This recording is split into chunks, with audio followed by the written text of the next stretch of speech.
Okay, so this phone recently launched in China. It's going to be Xiaomi's first phone of 2025 in India and it's from their most popular series ever. By now, you must have already guessed it, I'm talking about the Redmi Note 14 Pro Plus. Okay, so this is the Xiaomi's best Note ever. But why did the title say that this phone deserves Xiaomi's attention? Well, there are a lot of reasons and some of them might even shock you. But let's just take a look at the phone first, see what are the upgrades, what are the downgrades, and how does this compete against the competition. Let's get started. Oh, hit the like button, let's get started. This is how the phone looks in all its glory. On the design front, there are some major changes. Meaningful or meaningless, you decide. First of all, the phone is more durable with the improved glass protection on both front and back. It's still IP68 rated, but now it's certified to last underwater for up to 24 hours. And not just that, with the upgraded King Kong architecture, it can survive a drop from 1.8 meters, which is reassuring. But if it breaks, you can't claim a warranty. Apart from the durability, the design has changed too. But I'm not a fan of marble back or this pronounced rounded camera module. See, if you ask me, I still feel that last year's Note was the best looking Note ever with pastel colors and vegan leather back. Other than that, the display specs didn't change much, only the brightness got bumped from 1800 nits to 3000 nits in peak brightness mode, but that's about it. Now, one area where this phone truly shines is the battery upgrade. Yes, this phone packs a massive 6200 mAh battery, which is a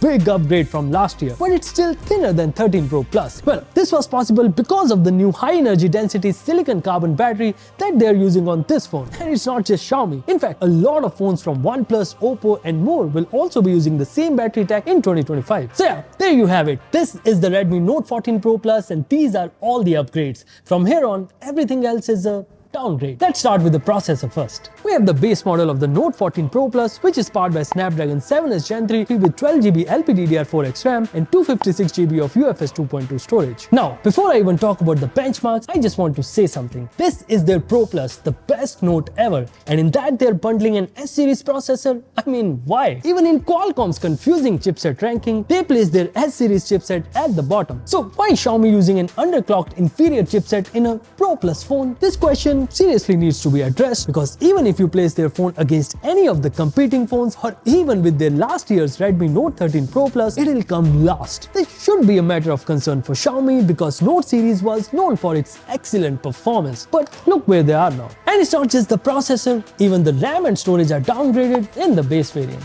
All of this shows in benchmarks where Note 14 Pro Plus clearly struggles. Even while gaming, you can't get past 60 FPS in BGMI and COD mobile, which is not at all expected from a Note series phone. So yeah, in terms of performance, this phone lacks a lot. So let's just shift our focus and talk about the cameras. Okay, so this is the new camera setup. Compared to last year, the main camera has been downgraded both in terms of megapixels and the sensor size. A brand new telephoto lens has been added with 2.5x optical zoom. The ultra-wide camera remains untouched, but the selfie camera gets a slight upgrade. I totally appreciate that they added a new telephoto lens, but all three cameras are from different manufacturers and that is not ideal for optimization. I did take some photos and the camera samples drive link in the video description, but I won't be passing any judgment because these are not yet tuned for Indian scenarios. Finally, the pricing. The Redmi Note 14 Pro launched in China at the same price as the Note 13 Pro Plus, which is 1899 yuan, and if the same thing applies to India, we can expect the Note 14 Pro Plus to launch around 30k. And at that price, the Note 14 Pro Plus doesn't stand out at all. Now,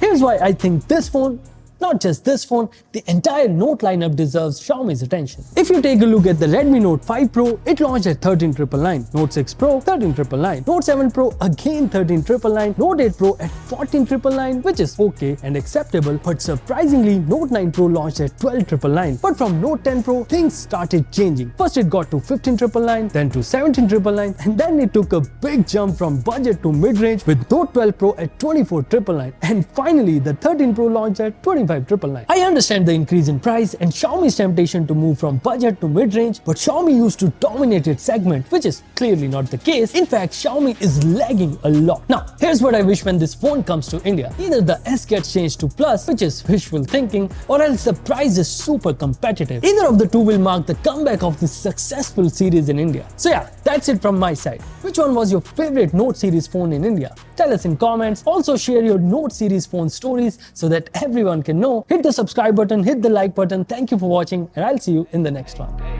All work, no pleasure.